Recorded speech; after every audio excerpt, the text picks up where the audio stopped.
So, good day everyone. My topic today is Rizal's Manifesto. So, noong 1896 habang nakakulong si Dr. Jose Rizal sa Fort Santiago, nalaman niya na nagsimula na ang revolusyon laban sa mga Espanyol. Isang labanang pinangunahan ng Katipunan, ngunit hindi ito alam ni Rizal at wala siyang kinalaman sa pagpaplano o pagsimula nito. Dahil dito, nagsulat siya ng isang dokumento na tinawag na Manifesto, kung saan ipinahayag niya ang kaniyang pagputol sa nasabing revolusyon. Sa kanyang manifesto, sinabi ni Rizal na hindi siya naniniwala sa paggamit ng dahas o karahasan bilang paraan ng paggamit ng kalayaan. Para sa kanya, ang tunay na kalayaan ay dapat makamit sa pamamagitan ng edukasyon o mabuting asal o civic virtues, mapayapang reforma. Pinahayag din niya ang awat at pagkabahala sa mga Pilipinong nanilang o naudyok sumali sa revolusyon dahil hakala nila sa iyon ay tamang paraan para makamit ang kalayaan. Kaya hinikayat niya silang umuwi at huwag nang makilahok sa karahasan. Sa madaling sabi, ang Rizal Manifesto ay nagpapakita na si Rizal ay tagapagtanggol ng mapayapang pagbabago para sa kanya. Ang karunungan, kabutihan at disiplina ang tunay na daan sa kalayaan, hindi ang revolusyon o digmaan. So matapos sulat ni Dr. Jose Rizal ang kanyang manifesto na nagtutuligsa sa Revolusyong 1896 at nanawagan ng mapayapang pagbabago, ipinasa ito sa mga autoridad ng Espansya para may lata, ngunit hindi nila ito pinayagan na ilabas sa publiko. Ang Chief's Advocate, General Nicolas de la Pina, isang opisyal na pamahalang Espanyol, ay nagrekomenda na huwag itong ipalahata. Ang dahilan niya ay dahil natatakot siya na baka hindi ito maunawaan ng mga Pilipino sa tamang paraan. Posible raw na maliin ang kahulugan ng manifesto o hindi sundin ang mga revolusyonang Pilipino. Baka gamitin pa ito sa maling layunin o magdulot na mas malaking gulo. Dahil dito, sumang-ayon si Governor General Camilo Polavia at pinagbawal ang paglalabas o publikasyon ng manifesto. Sa madaling sabi, hindi pinahayag ipilahata ang manifesto ni Rizal dahil natakot ang mga opisyal ng Espansya na baka maling paliwanag ito ng mga Pilipino at magdulot ba ng kaguluhan imbis na kapayapaan, kaya tinago at pinigil nila ang dokumento upang hindi ito makarating sa publiko. Noong December 25, 1896, ipinadiwang ni Dr. Jose Rizal ang pinakamalungkot niyang Pasko habang siya ay nakakulong sa Fort Santiago sa Maynila. Sa mga nagdaang taon, nakasanayan niyang ipinagdiwang ang Pasko kasama ang kanyang pamilya at mga kaibigan, ngunit sa pagkakataong ito, mag-isa lamang siya sa malamig at madilim na silda. Abang lahat ay nagdiriwang sa Pasko, ni Rizal naman ay nakapiit sa naghihintay sa kanyang paglilitis. Alam na rin niyang malapit na ang kanyang kamatayan. Sa kabila ng mabigat na sitwasyon, napanatili pa rin niya ang kanyang kabaitan at dignidad. Sa araw na iyon, sumulat siya ng magalang na liham sa kanyang abogado si L.T. Luis Tabel de Andrade upang humiling sa makausap ito. Pinakita nito na kahit alam niyang mahirap ang kanyang kalagayan, nanatili pa rin siyang mahinahon, magalang at maayos makipag-ugnayan. Ang Rizal sa this Christmas ay nagpapakita ng kalungkutan at katanggan ni Rizal sa kanyang huling Pasko habang mag-isa siyang nakakulong. Alam niyang malapit na ang kanyang kamatayan, ngunit hindi siya nagpadala sa takot o galit. Sa halip, pinili niyang manatiling marangal at mahinahon hanggat sa huli. hanggang sa Rizal Trail. Noong December 26, 1896, si Dr. Jose Rizal ay sinabahan ng kaso at nalitis sa harap ng military court, si Corte de Espana sa Manila. Ngunit ang paglilitis na ito ay hindi makatarungan o patas. Una, si Rizal ay isang sibilyan, hindi sundalo o kasapi ng hukbo, kaya hindi sapat siya nalitis ang isang military court na binubuo ng mga opisyal na hukbong Espanyol. Mula pa ilang oras ng korte, hindi patas ang laban dahil mga Espanyol din ang husga sa kanya. Pangalawa, may kinilingan ang korte. Visit, tinanggap nila agad ang mga paratang laban kay Rizal, gaya ng akusasyon na siya raw ang utak ng revolusyon. Ngunit hindi nila pinansin ang mga ebidensya at paliwanag na nagpapatunay na kanyang kawalang kasalanan. Pangatlo, hindi pinayagan si Rizal na harapin o tanungin ang mga saksi laban sa kanya.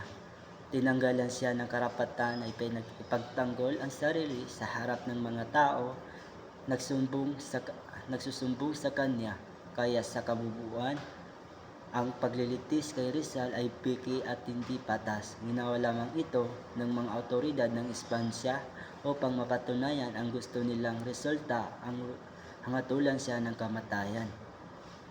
Si Rizal Trail ay isang hindi makatarungan at planadong paglilitis.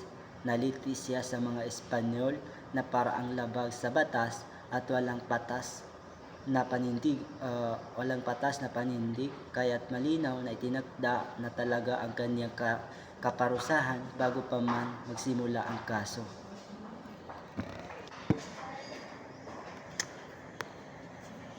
The court scene sa paglilitis ni Rizal.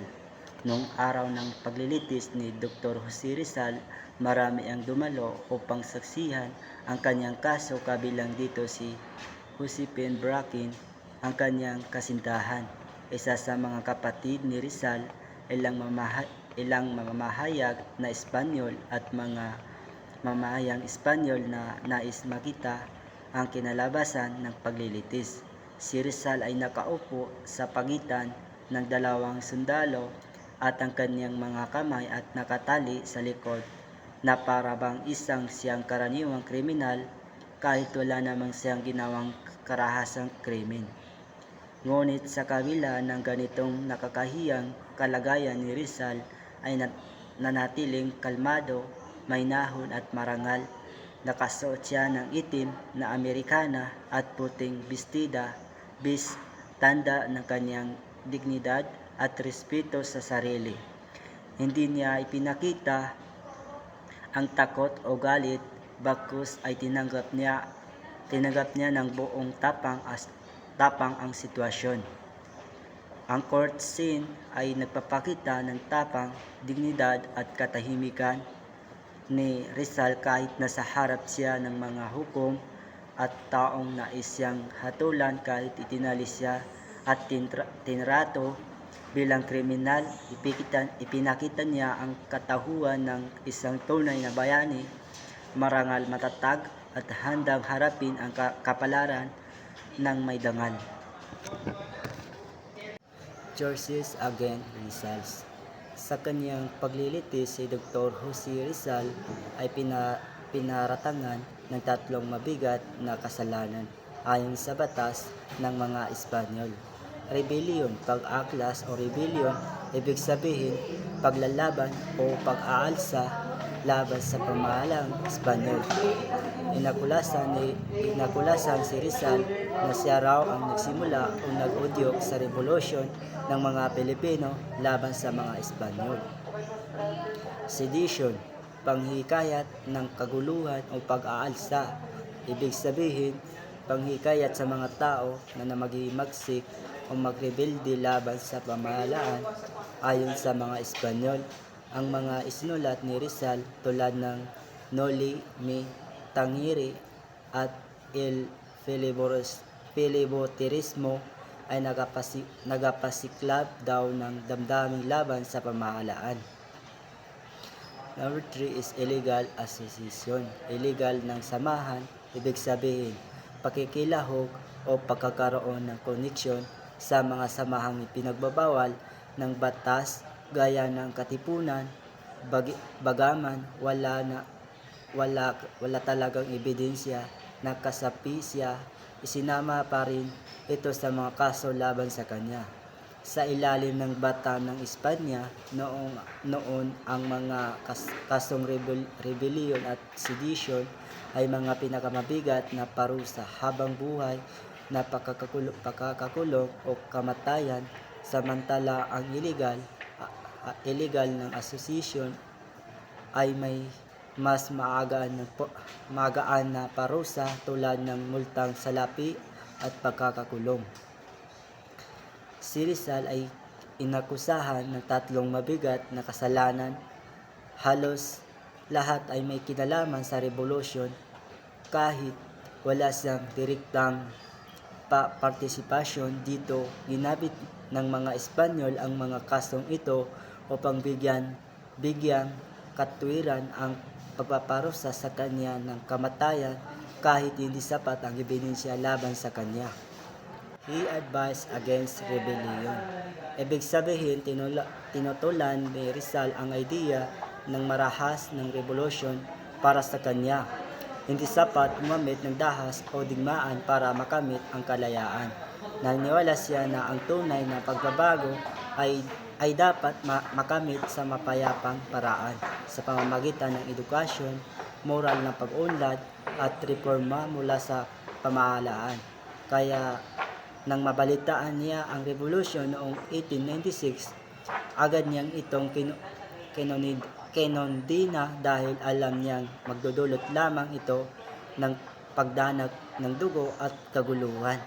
Number 2 is he had no connection with revolutionaries. Ibig sabihin, wala siyang kaugnay o pakikipag-ugnayan sa mga revolusyonaryo tulad ng katipunan.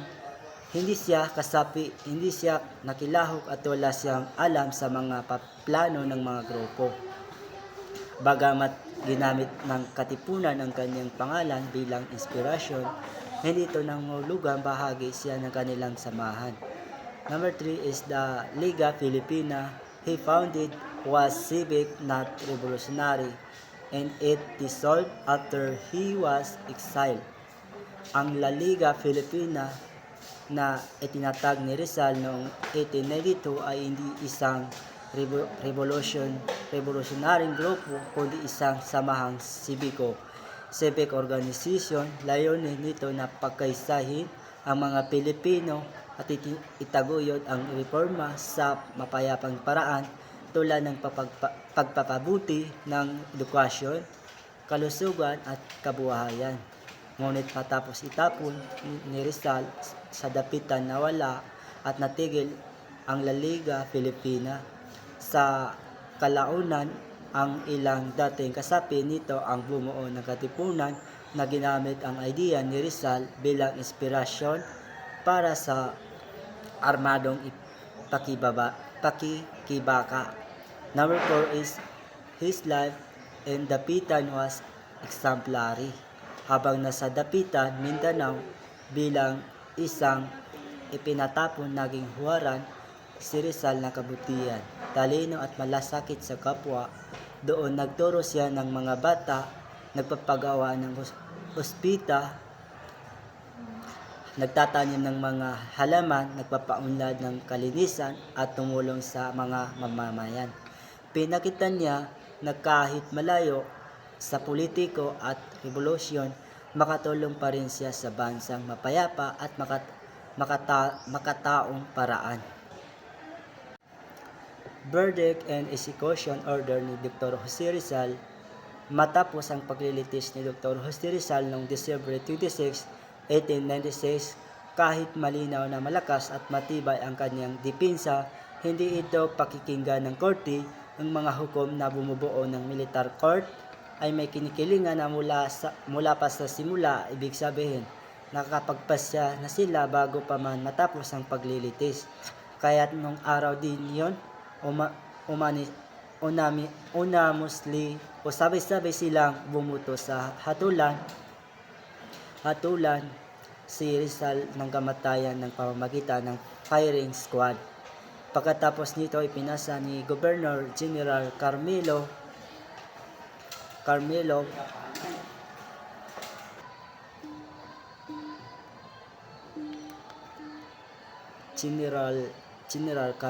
Polavija ang desisyon kay Judge Advocate General Nicolas de la Pina upang suriin ang kumpirmahin kung tama ang hatol, ngunit sa halip na baguhin ito, pinatibay ni de la Pina ang desisyon ng korte na si Rizal ay dapat patawan ng parusang kamatayan.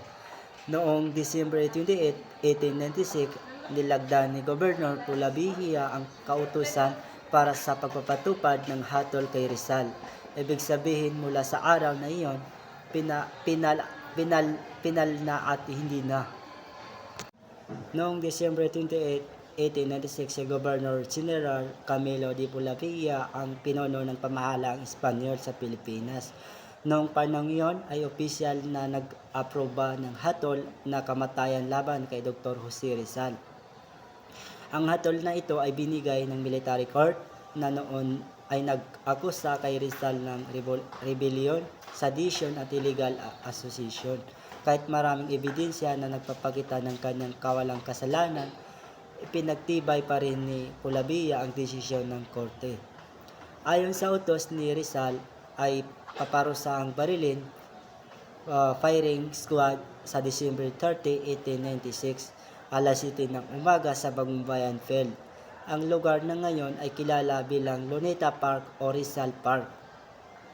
Dahil sa desisyon ito, si Polavija at ang mga opisyal na Espanyol na sangkot sa pagpapatay kay Rizal ay naging simbolo ng kalupitan at kawalang katarungan sa mata ng mga Pilipino.